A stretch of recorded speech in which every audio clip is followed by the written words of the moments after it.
할렐루야. 오늘도 하나님의 은혜의 말씀 가운데 온전히 서시기를 예수님의 이름으로 간절히 축원합니다. 오늘 말씀의 제목은 하나님이 나를 부르신 이유입니다. 하나님이 나를 왜 이 땅 가운데 부르셨을까? 우리의 정체성에 대해서 말을 하고자 합니다. 카톨릭 사제이자 작가였던 헨리 나우엔, 여러분 잘 아실 겁니다. 이 헨리 나우엔이 열심히 강의하고 또 설교하면서 정말 많은 사역을 행하였습니다. 근데 그 사역을 하면서 자신은 지금 무엇을 향해서 이렇게 열심히 하고 있는가 하다가 문득 렘블란트가 그린 돌아온 탕자라는 포스터를 보게 됩니다. 한번 그림을 보여주실까요? 예, 바로 저 그림입니다. 렘블란트가 돌아온 탕자를 지금 이렇게 그림을 표현하였는데, 저 그림을 보면 다 해진 남루한 옷을 입고 무릎을 꿇은 아들, 그리고 그 아들의 어깨를 두 손으로 조용히 감싸 안아주며 또 눈물 흘리는 아버지의 모습이 그린 담긴 그림입니다. 이 그림은 현재 러시아 어느 한 박물관에 걸려 있는데, 나우엔이 이 원작을 보기 위해서 러시아로 날아갔습니다. 그리고 미술관 의자에 앉아 무려 4시간 동안 저 그림을 가만히 보면서 묵상했다고 합니다. 훗날 그의 책을 쓰면서 이렇게 고백합니다. 내가 진짜 원했던 것이 그저 성공하는 것이 아니었구나. 내가 정말 원했던 것은 그냥 나를 있는 모습 그대로 따뜻하게 안아주시는 아버지의 품이었구나. 그러면서 이 말을 덧붙였습니다. 사실 우리는 도대체 나는 누구인가? 나는 지금 무엇을 붙잡고 있는가? 그 답을 찾지 못한 채 매일 방황하고 살고 있다라고 글을 남겼습니다. 여러분, 우리가 일생을 살면서 뭔가를 이루었다라고 생각하지만 과연 여러분들 스스로가 이루었던 것이 무엇이 있겠습니까? 우리의 형편과 우리의 상황들을 보면 우리는 아무것도 한 것이 없는 것처럼 느껴질 때가 너무나 많다는 것이죠. 저는 이 이야기가 우리의 마음을 깊이 울림이 있다고 생각합니다. 평생 성공을 위해서 쫓았고 많은 사람들에게 인정받으려고 살지 않았습니까? 그리고 마지막에 도달한 곳이 어디입니까? 여러분, 그저 하나님께서는 우리에게 말씀하시고자 하는 것, 오늘 우리 성가대가 말한 것처럼 아무것도 염려하지 말라. 즉, 내가 너희를 기쁘게 안아주고 내가 너희를 내 품 안에 온전히 안아주겠다라고 말씀하신다는 것이죠. 우리는 늘 스스로에게 이렇게 물어야 됩니다. 내가 무엇을 이루고 살았는가? 하지만 내가 이룬 것은 결코 없다라고 고백할 수밖에 없죠. 그러면 정말 우리가 물어야 할 물음이 무엇일까요? 나라는 존재를 누가 알고 있는가? 누가 나를 자기 자녀로 삼아주시는가? 이 질문이 가장 중요하다는 것이죠. 이 질문의 답은 무엇입니까? 우리가 다 알다시피 하나님 아버지의 품 안에 안기는 것이다 라고 말할 수 있죠. 여러분, 지금 삶이 힘들고 어렵습니까? 그것을 해결할 수 있는 것은 우리가 하나님 품에 안기는 것입니다. 우리가 오늘 이 급격하게 빠른 세상을 살고 있습니다. 기계도 마찬가지고 또 세상의 많은 물건들, 또 많은 의식들이 우리가 적응하기에 너무나 빠르고 또 잘 알아먹지 못합니다.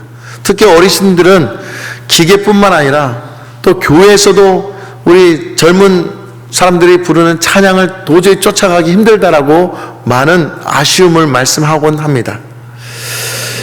그런 어떤 상황 속에서 우리가 지금 이 신앙을 어떻게 지키고 있는가를 생각해 볼 때에 허무할 때가 참 많다는 것이죠. 그러나 사랑하는 성도 여러분, 분명히 기억하십시오. 오늘 예레미야서 1장 말씀이 우리를 위로해 주고 계시며 우리를 강력하게 붙들고 있다는 사실입니다.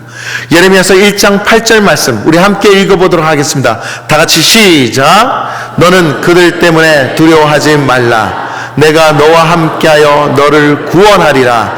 나 여호와의 말이니라. 아멘. 우리가 꼭 기억해야 될 것이 있다면은 하나님이 예레미야를 언제 불렀냐입니다. 언제 불렀냐? 태평성대할 때 불렀습니까? 부흥의 역사가 일어날 때 불렀습니까? 그렇지 않습니다. 그때 당시 배경을 보면 요시야 왕에 의해서 잠깐 종교개혁이 일어났었습니다. 좋았습니다. 그런데 그 종교 개혁이 오래 가지 못하고 금방 식어져 버렸습니다. 유다 백성들은 그 급속도로 좋았다가 또 급속도로 식어졌습니다. 왜냐? 그들의 마음에 하나님을 두지 않고 살았기 때문인 거죠. 백성들의 마음은 여전히 하나님을 떠나 세상 가운데 꽂혀 있었습니다. 그러다 보니까 유다가 결국 바벨론에 의해서 멸망당하게 되었습니다. 여러분, 하나님은 완벽하게 준비된 시대를 기다리지 않으십니다. 또한 완벽하게 갖춰진 인물을 찾지 않으십니다. 가장 어둡고 소망이 없어 보이는 바로 그 순간에 하나님은 지금 20살도 안 된 청년, 사역의 경험도 없는, 세상에서도 인정받아본 적이 없는 그냥 제사장 집안의 평범한 시골 청년 예레미야를 선택하여 그에게 놀라운 사명을 허락하고 있다라는 것을 우리는 분명 깨달아야 됩니다. 다시 말하면 오늘 우리에게도 이 말씀을 더불어서 아무것도 이루지 못하고 있다라고 지금 허망함을 선포하고 있는 우리에게 더 깊은 은혜와 하나님의 사명을 우리에게 주고 계시다는 사실을 분명히 믿으시기를 간절히 소망합니다. 하나님 우리에게 묻고 계십니다. 너는 너의 존재의 이유를 어디에서 찾고 있느냐? 여러분들이 지금 살고 있는 존재, 하나님 앞에 살고 있는 그 존재를 어디에서 찾고 계십니까? 여러분의 성공과 실패에 따라서 판단하고 있지는 않습니까? 오늘 말씀을 통해서 하나님이 우리를 부르신 그 부르심이 무엇인지를 분명히 깨닫는 시간 되기를 간절히 소망합니다. 과연 우리는 어떤 삶이냐라는 것이죠. 첫 번째 따라하겠습니다. 하나님이 주신 정체성을 붙드는 삶입니다. 여러분, 우리의 삶은 하나님이 주신 정체성 가운데 사는 삶이다. 정체성, 우리가 누구냐인 것이죠. 여러분, 하나님의 부르심에 이 엘리야가 제일 먼저 뭐라고 대답했냐면 예레미야서 1장 6절에 내가 이르되 슬프도소이다.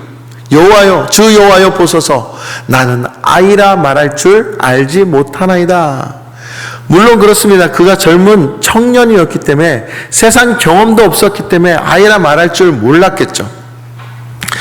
여러분, 예레미야의 그 시선은 여전히 자기만 바라보는 그런 상황이었던 것이죠. 저는 아직 어립니다.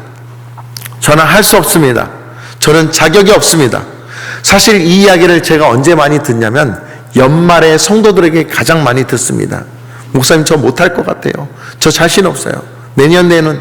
근데 여러분 잘 들으십시오. 그것을 세우시는 분은 하나님이시지 제가 그리고 우리 장로님이 아니란 것을 분명히 깨달으시기 바랍니다. 하나님이 세우신 데는 분명한 목적이 있으며 하나님이 세우신 데는 반드시 그분의 사명이 있다는 것을 우리는 분명 깨달아야 됩니다. 예레미야가 도저히 못하겠다고 하나님께 대답했지만 하나님이 뭐라고 말씀하십니까? 예레미야서 1장 7절 8절에 이렇게 말하고 있습니다. 너는 아이라 말하지 말고 너는 그들 때문에 두려워하지 말라. 내가 너와 함께하여 너를 구원하리라. 할렐루야. 여러분, 하나님께서 지금 우리와 함께한다라고 약속하고 계십니다. 절대로 너희를 놓치지 않겠다라고 약속하는 것이죠. 오늘 성가대 찬양처럼 아무 염려하지 말라. 어떤 것도 염려하지 말라. 내가 너의 주인이다. 내가 너의 아버지다라고 말하고 있다는 것이죠. 여러분, 예레미야의 시선이 자기만 보았지 이제는 하나님을 볼 줄 아는 그 시각으로 바꿔주셨다는 거죠. 여기서 우리가 기억해야 될 영적 원리가 있습니다. 하나님은 예레미야가 부족함을 다 극복하고 난 다음에 완벽하게 준비가 되었을 때 부르지 않았다는 것입니다. 다시 말하면 하나님이 먼저 그를 부르셨다. 아무것도 없지만 그 어떤 경험도 없지만 그를 먼저 부르셨다. 이것에 우리는 포인트를 두어야 됩니다. 사랑하는 성도 여러분, 여러분들이 이 자리에 있게 하신 이유가 무엇일까요? 여러분 교회 다녀서 뭔가를 이루겠다 그런 준비가 되어 있으셔서 여기 오셨습니까? 아니요. 하나님의 분명한 부르심이 있기 때문에 이 자리에 오신 줄 저는 분명히 믿습니다. 하나님께서 여러분을 통해서 원대한 계획이 있다는 거예요. 그 계획이 무엇이냐는 것이죠.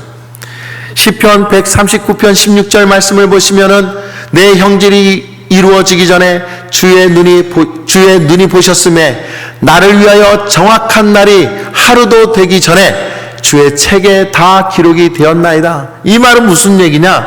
내가 아직 태어나기도 전에 하나님은 나를 이미 아셨고 내가 살아갈 그 모든 날을, 그 모든 일들을 책에 빼곡히 다 적어 놓으셨다. 이미 하나님이 나를 위해서 완벽한 계획을 세워놓고 계신다라고 말씀하시는 겁니다. 사랑하는 성도 여러분, 여러분들이 우리 속초 만천교에 오게 된 이유가 바로 하나님의 계획이며 이곳에서 예배드리고 또 여러분 삶으로 이 말씀을 가지고 나가는 그 이유가 분명히 있다는 것을 분명히 믿으시기를 간절히 소망합니다. 여러분, 이 말씀을 붙든다면 우리의 일생이 흔들릴 수가 없는 거예요. 왜요? 하나님이 함께하기 때문이죠. 여러분, 은혜라는 찬양을 지은 송경민 목사 간증을 혹시 들어보셨습니까? 이 손 목사도 사실은 그런 좋은 가정에서 태어나질 못했습니다. 어렸을 때 아버지가 가출을 했습니다. 집안 형편이 기울기 시작했고 먹고 사는 것에 큰 문제가 생겼습니다. 어린 마음에 늘 주눅들어 살았던 것이죠. 그래서 그는 늘 스스로 자기 형편을 원망하며 이렇게 말했습니다. 나는 가진 것도 없고 잘한 것도 없고 나는 뭘 해도 아무것도 필요 없는 사람인 것 같아. 이 세상에 나 하나 없어져도 누구 하나 모를 거야. 그러나 그런 실패의 그 안타까운 마음 가운데 있다가 하나님께 기도하기 시작했습니다. 하나님, 저는 아무것도 쓰잘데기 없는 사람입니다. 죽어도 모를 거예요. 그런데 그 기도하는 동시에 하나님께서 놀랍도록 그에게 응답하셨습니다. 아들아, 경민아, 가난하다고 해서 내 가치가 달라지진 않는단다. 나는 네가 내 목숨까지 내어줄 만큼 너를 사랑하기 때문에 너는 반드시 내가 쓸 제목으로 기억해야 된다. 너는 내 소중한 아들이란다 라고 말씀하셨다는 것이죠. 놀라운 것은 그 말이 들렸음에도 불구하고 상황은 달라지지 않았습니다. 그러나 이 송경민 목사의 시각과 관점이 달라졌다는 것입니다. 어려움을 보는 것이 아니라 이 어려움 중에 더 하나 높은 것, 하나님의 손을 보았고 하나님의 역사를 보기 시작했다는 것입니다. 여러분, 지금 여러분의 형편 가운데 힘들다, 어렵다, 아프다 라고 하는 것을만 바라보지 말고 여러분들을 만지시고 회복하시고 세우시는 하나님의 손을 보시는 하나님의 귀한 하나님의 백성들 되시길 간절히 소망합니다. 여러분, 그렇습니다. 이제 우리의 눈이 달라져야 돼요. 우리의 눈이 실패를, 어둠을 보는 것이 아니라 그 실패 속에서 역사하시는 하나님의 손을 볼 수 있어야 한다는 것이죠. 근데 우리가 무너지는 이유가 무엇일까요? 다른 사람과 비교하는 의식이 있다는 것에 큰 문제가 있는 거예요. 저 사람은 잘 나가는데, 저 사람은 이미 성공했는데 왜 나는 이 모양 이 꼴인가? 왜 똑같이 시작했는데 왜 나는 이렇게 복받지 못하는 걸까? 여러분, 이런 비교 의식 때문에 우리는 늘 좌절하고 원망하고 있지 않습니까? 영적으로 병들어가고 있습니다. 하나님이 좋은 기회를 주셨음에도 불구하고 우리는 영적으로 병들었기 때문에 그 복을 찰 때가 너무나 많다는 거예요. 이미 주어졌음에도 불구하고 이미 하나님께서 이 말씀 보십시오. 주의 책에 다 기록되었다. 하나님이 그 주의 책에 우리를 망하게 하겠다라고 적으셨을까요? 아니요. 반드시 일어날 것이고 반드시 회복될 것이고 반드시 내 종이 될 것이며 반드시 내게 쓰임받는 도구가 될 것이다. 할렐루야. 그렇게 하나님께서 우리를 세우셨는데 우리 스스로가 우리의 관점으로 보다 보니까 하나님의 뜻을 이해하지 못했다라는 것입니다. 사랑하는 성도 여러분, 하나님은 이미 우리에게 분명히 말씀하십니다. 너는 내 사랑하는 자녀다. 내 사랑하는 아들이다. 내 사랑하는 딸이다. 반드시 내가 너를 붙들어 세울 것이다. 여러분, 우리가 세상에서 성공했느냐 실패했느냐 이것이 기준이 되면 안 돼요. 비록 우리가 살아가는 것이 남 보기에 실패하는 것처럼 보일는지 모르지만 실패한 것이 아니라 하나님의 원대한 계획으로 이미 우리는 준비되고 있는 것입니다. 하나님께서 나를 고치셔서 놀라운 역사로 하나님께서 우리를 쓰신다라는 거예요. 마지막 때가 되면요, 여러분 분명 기억하십시오. 숨겨진 자들이 있습니다. 하나님께서 준비케 하는 자들이 있습니다. 믿음으로 기도하며 말씀으로 무장하게 하는 준비된 주의 군사들을 지금 숨겨놓고 있다는 거예요. 세상으로 드러내놓지 않습니다. 그리고 마지막 주님께서 오시는 그날에 그들을 세워서 이 세상을 변화시킨다라는 것을 우리는 분명 깨달아야 한다는 거죠. 우리 여기에 있는 모든 분들이 그렇게 쓰임받는 은혜의 종들 되시기를 예수님의 이름으로 간절히 축원합니다. 그러면 우리는 하나님의 사랑받는 자녀예요. 우리 매주마다 우리는 사랑받는 하나님의 자녀라고 4가지 다 선포하고 있지 않습니까? 그 이유가 뭐냐면 바로 우리가 이 선포함으로 하나님께서 우리를 세우신 그 정체성을 확인하고 회복하는 것에 있다는 것이죠. 여러분, 우리는 분명 하나님이 세우신 자요, 하나님께서 쓰시는 귀한 사명자이심을 분명히 믿으시길 예수님의 이름으로 간절히 축원합니다. 두 번째 따라하겠습니다. 하나님이 주신 사명을 붙드는 삶입니다.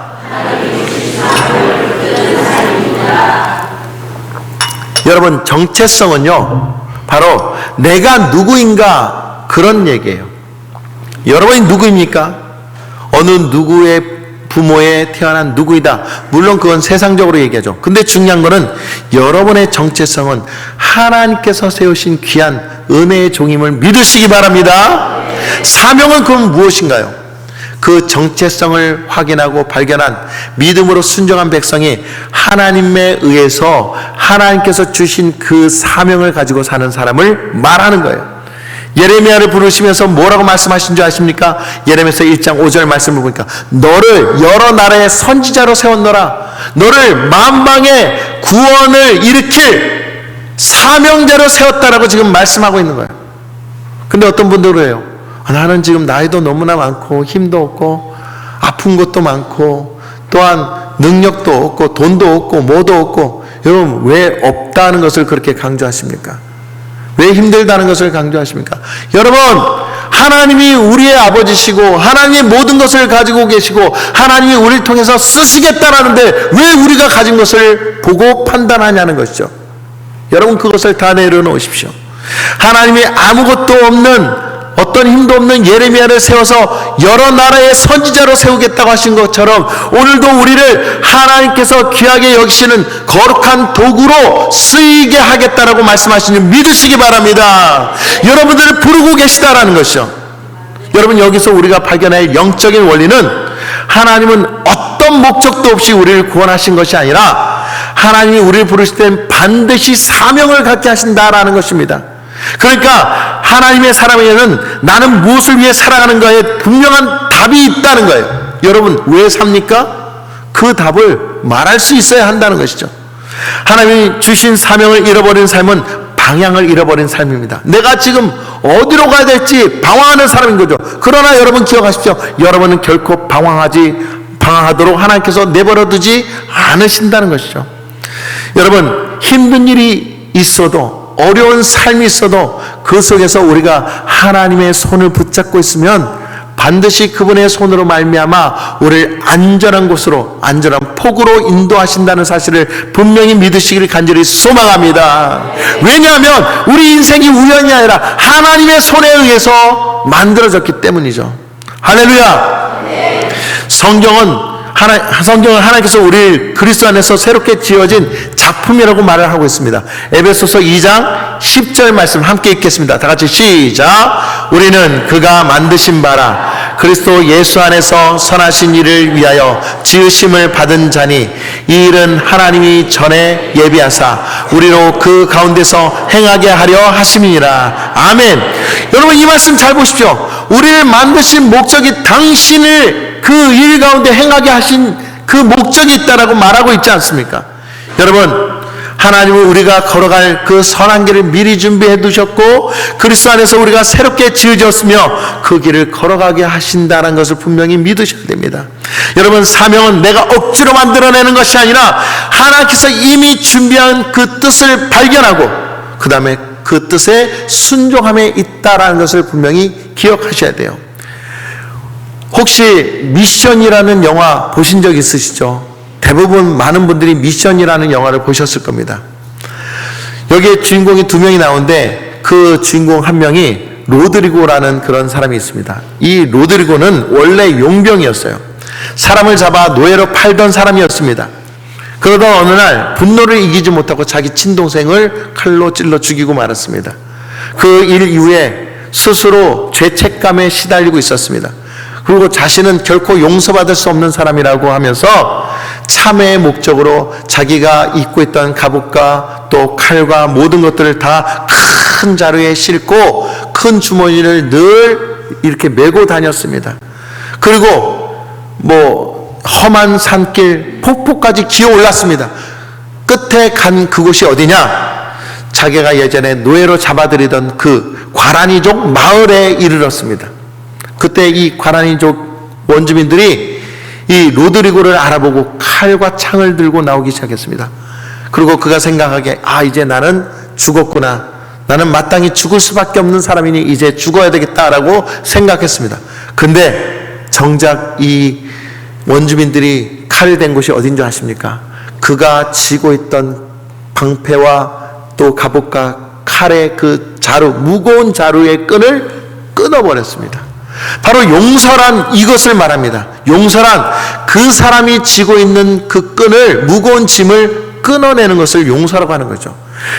즉, 이 과라니족 많은 그 원주민들이 예수를 믿게 되었고, 예수 믿은 그 사랑으로 말미암아 이 로드리고를 용서하기로 작정한 것입니다. 그리고 그가 맨 그 무거운 짐을 끊어낸 것이죠. 그는 감격하여서 그 자리에서 꿇어 기도하였고 눈물로 하나님께 참회의 기도를 드렸습니다. 그리고 그의 삶이 변화되기 시작했습니다. 그리고 그는 평생 이 과라니족을 위해서 도우며 살겠다라고 헌신하게 되는 것이죠. 사랑하는 성도 여러분, 오늘 하나님께서 우리에게 주신 사명이 있습니다. 그 사명이 어디에서부터 시작되냐? 바로 용서에서부터 시작됩니다. 바로 하나님의 말씀 앞에 온전히 서는 것에서부터 시작됩니다. 바로 하나님이 맡기신 사명이 내가 하고자 하는 마음이 아니라 모든 것을 냈고 무릎 꿇으며 하나님 저를 사용하여 주시옵소서, 모든 것 주님 앞에 내려놓고 시작하는 것이다 라고 말할 수 있는 것이죠. 그것이 바로 살아야 할 이유가 되는 것입니다. 사랑하는 성도 여러분, 오늘 여러분들에게 많은 일들이 있습니다. 그 일들 가운데서 여러분들이 많은 것을 판단하고 결론 내릴 때가 많죠. 그러나 하나님은 여러분들을 사랑하시고 반드시 여러분을 사명자로 세우시며 하나님의 역사를 이룰 사람이라고 분명히 말씀드렸습니다. 그렇다면 이제 이 말씀을 듣고 난 이후에 여러분은 어떤 삶을 살아야 되냐? 오늘 나를 통해서 하나님이 어떤 일을 행하실까? 오늘 나를 통해서 어떤 사람을 구원케 할까? 오늘 나를 통해서 어떤 선한 일을 행하게 할 것이며 하나님의 나라를 세울 것인가? 여기에 이제 관점을 가지고 초점을 맞추시는 우리 모두가 되기를 예수님의 이름으로 간절히 축원합니다. 여러분, 가정에서 자녀를 믿음으로 품는 것도 사명입니다. 직장에서 아무도 보지 않는 곳에서 정확하게 그리고 정직하게 일하는 것도 사명입니다. 뿐만 아니라 외로움에 지친 사람들을 위로하며 그들을 돕는 것도 사명입니다. 그리고 교회에서도 열심히 섬기며 또 힘들고 어려운 사람들을 도우며 또 그들을 위해서 기도하는 것도 사명인 것입니다. 여러분, 오늘 주님께서 우리에게 보여줄 사명이 얼마나 많은지 몰라요. 그 사명을 우리가 무시하고 내 형편대로, 내 상황대로, 마음대로 하거나 안 하고를 결정하지 마십시오.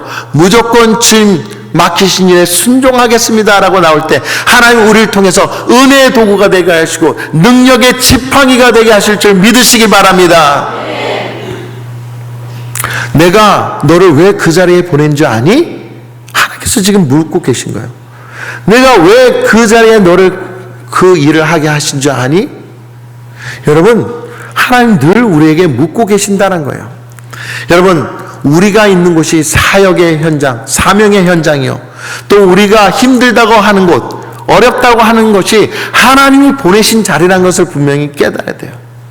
하나님이 그곳에서 우리로 하여금 사역하게 하신 이유는 그곳에서 돌파하며 이기며 반드시 어둠을 몰아내고 그리고 그곳에 구원의 역사를 이루게 하시기 때문이란 거예요.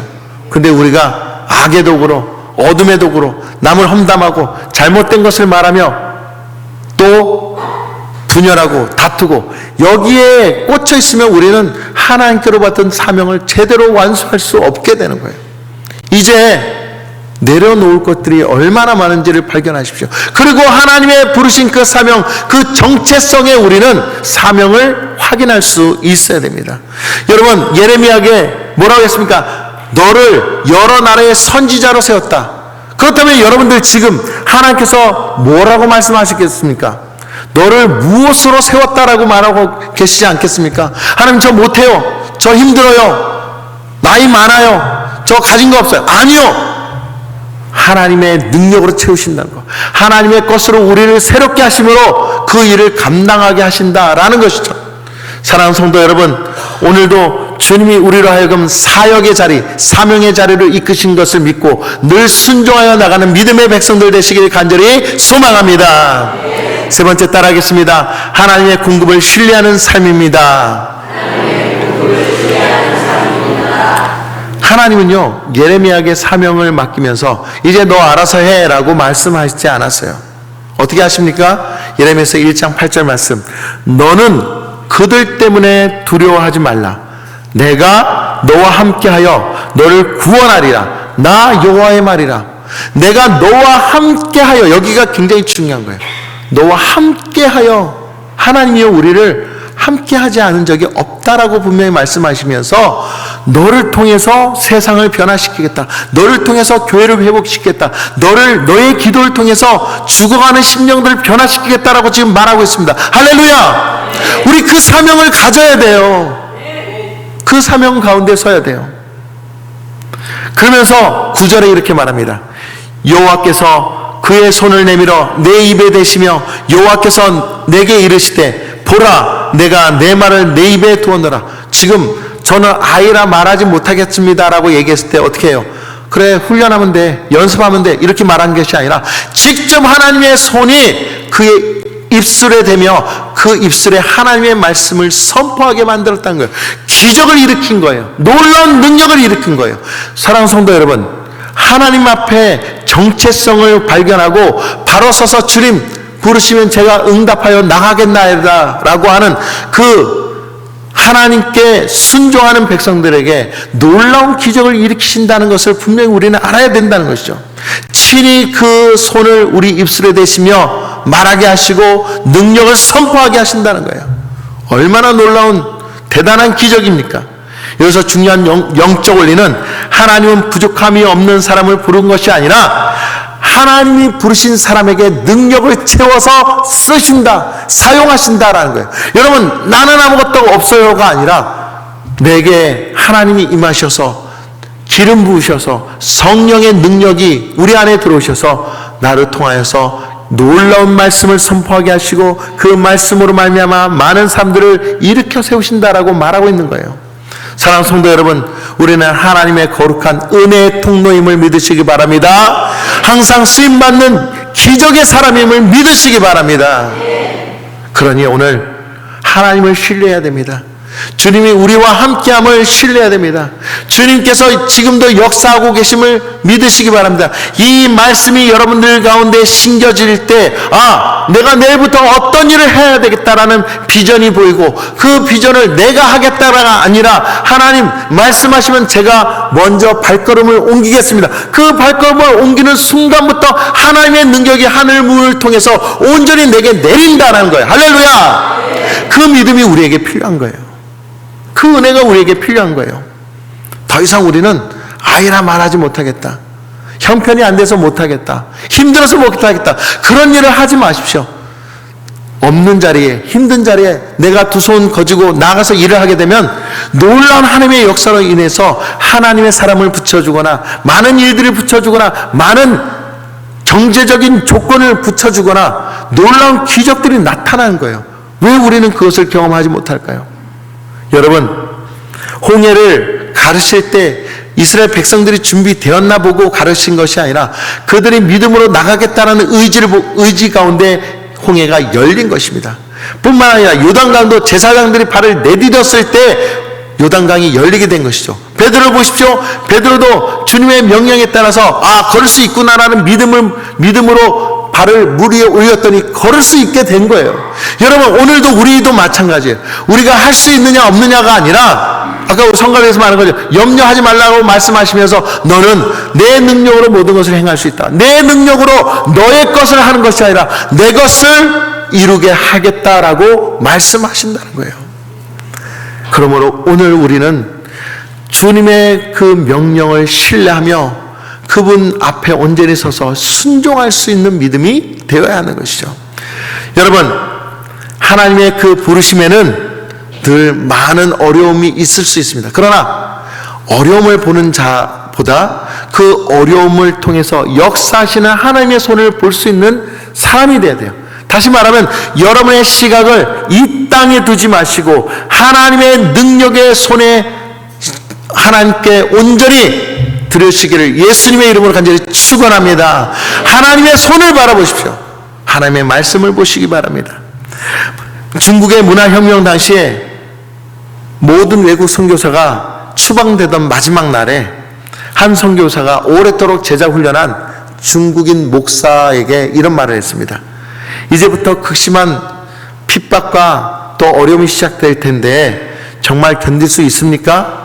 그때 이 중국인 목사가 뭐라 그러냐면 차 티백을 올려보면서 선교사님 걱정하지 마십시오. 이 티백이 차가운 물에는 잘 안 우러나요. 그러나 뜨거운 물에는 이 뜨거운 물에 담궜을 때 그제야 진정한 맛과 향이 납니다. 우리 중국 교회도 마찬가지입니다. 뜨거운 환난과 어려움이 있어야 반드시 예수님의 놀라운 역사가 일어날 것입니다. 반드시 그 뜨거움 속에서 살아날 것이며 반드시 그 뜨거움 속에서 우리 모두가 구원받게 될 것입니다 라고 고백했습니다. 정말 현실이 되었습니다. 많은 그리스도인들이 잡혀가고 핍박받으며 죽임을 당했습니다. 그러나 지금도 이 시간에도 중국에서는 그 지하교에서는 하나님의 그 이름을 부르짖으며 눈물로 기도하며 예배드리는 우리나라보다 더 많은 그런 예배자들이 있다는 것을 여러분 알고 계십니까? 여러분 지하교에서도 눈물 흘리며 기도하는 저들 세계 평화와 뿐만 아니라 모든 민족 가운데 예수의 혁명이 일어나기를 바라며 기도하는 자들이 얼마나 많은지 모릅니다. 저는 중국을 찬양하는 것이 아니라 그 어려운 환경 속에서도 예배하는 자들이 있다는 거예요. 숨겨진 곳에 하나님을 예배하는 자들이 있다는 거예요.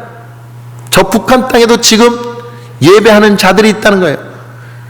평화 통일이 이루어지고 저 김정은 정권이 무너지기를 기도하는 자들이 있다는 거예요. 사랑하는 성도 여러분, 우리가 준비되면 순종하겠습니다가 아니라 하나님 부르시면 그 말씀에 응답하여 나가겠습니다라는 그 믿음, 그 순종함이 우리에게 있어야 한다는 것이죠. 그러므로 내가 준비되었는지 준비되지 않았는지 이것을 보는 것이 아니라 지금 말씀을 듣고 내가 움직일 것인지 움직이지 못할 것인지에 대해서 여러분 분별하시기 바랍니다. 사랑하는 성도 여러분, 하나님은 말씀하셨을 때 한 걸음 먼저 옮기는 그 믿음을 우리에게 요구하고 계십니다. 그 한 걸음을 통해서 놀라운 기적이 나타남을 믿는 백성을 지금 찾고 계신다는 거예요. 오늘 말씀 이후로 여러분이 말씀에 의지하여 한 걸음을 옮길 때, 또 이 교회를 위해서 기도할 때, 죽어가는 생명들에게 복음을 증거할 때, 많은 영혼들에게 하나님의 말씀을 증거할 때 하늘의 놀라운 기적이 일어남을 믿으시기를 간절히 소망합니다. 이제 말씀을 마칠까 합니다. 사랑하는 성도 여러분, 하나님께서는 오늘 예레미야를 통해서 보여준 것이 있습니다. 그것은 뭐냐면 우리는 우연히 이 땅에 태어난 것이 아니라 하나님이 모태에서 짓기 전에 이미 우리를 아셨고 우리를 계획해 놓으셨다는 겁니다. 그리고 이 땅에서 지금 이 자리에 서게 하신 것도 하나님이십니다. 그리고 이 자리에서 이 말씀을 듣고 어떻게 순종할까, 어떻게 내가 한 걸음을 발걸음을 옮길까 결단하며 헌신하기를 바라는 그 사람을 지금 보고 계신다는 거예요. 여러분, 설교를 준비하면서 사실 하나님 이 말씀 너무나 중요한 말씀인데 얼마나 들을까요? 얼마나 이 말씀을 이해하고 또 그대로 순종할까요? 라고 제가 한번 하나님께 물었습니다. 근데 하나님께서 그 질문을 드렸을 때 뭐라고 말씀하셨냐면, 종아, 아들아, 나는 그 수많은 사람 중에 한 사람을 찾는다. 분명 그 한 사람이 이 말을 들었을 것이고 오늘 그 말씀을 듣고 움직일 것이다. 나는 그 한 사람을 축복한다.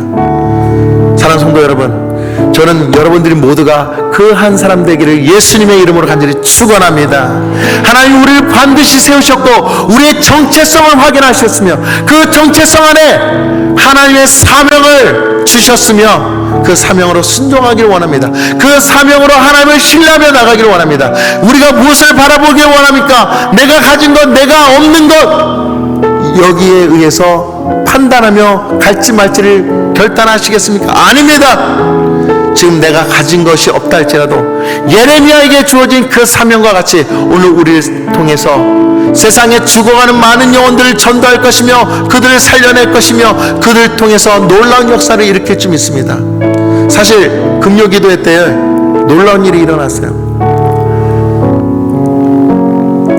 앞에 한 젊은 청년이 앉아 있는데, 하나님 저 청년 누굴까요? 제가 기도했는데 제 마음에 오늘 저 청년을 만나서 반드시 기도해 주어라 라는 마음을 허락하시더라고요. 저는 그가 누군지 모릅니다. 근데 하나님께서 너무나 강력하게 주셔서 금요 기도회가 끝나고 그 청년을 만나길 바랐어요. 아니나 다를까 만나게 됐어요. 한 권사님과 함께 만나서 제 방으로 가서 기도하기 시작했는데, 그 자매가 알고 보니까는 17살이에요. 학교를 그만뒀고 온몸에 말할 수 없는 그런 끔찍한 상처들이 많이 있는 자매였어요. 누가 보더라도 정말 세상에서 누구 보더라도 정말 힘들고 어렵겠다라는 그런 자매였어요. 근데 하나님께서 그 자매에게 주시는 말씀이 뭐냐면, 내가 너를 반드시 살려줄 거야.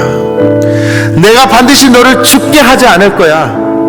내가 반드시 너를 구원해 줄 거야 라는 말씀을 너무나 강력하게 말씀해 주셔서 그 자매에게 선포했어요. 자매, 하나님이 자매를 살려줄 거야. 절대로 죽는다고 하지 마. 자살하려고도 노력하지 말고 다른 곳으로 나가려고도 하지 마. 하나님이 자매를 이끌어 줄 거야. 그때 이 자매가 울기 시작하더니 거기서부터 귀신이 나오는 거예요. 그리고 귀신 축사하면서 1시간 동안 기도해 줬어요. 여러분, 하나님이 우리를 부르신 분명한 목적이 있습니다. 우리를 왜 이곳에서 이 사명을 가지고 기도하게 하시는가? 왜 속초 만초께서 하나 되게 하시고 용사로 더불어 하나님께서 이끄신 교회로 세우게 하시는가? 분명한 목적이 있다는 거예요. 여러분, 오늘 그 사명이 여러분들에게 주어지기를 예수님의 이름으로 간절히 축원합니다.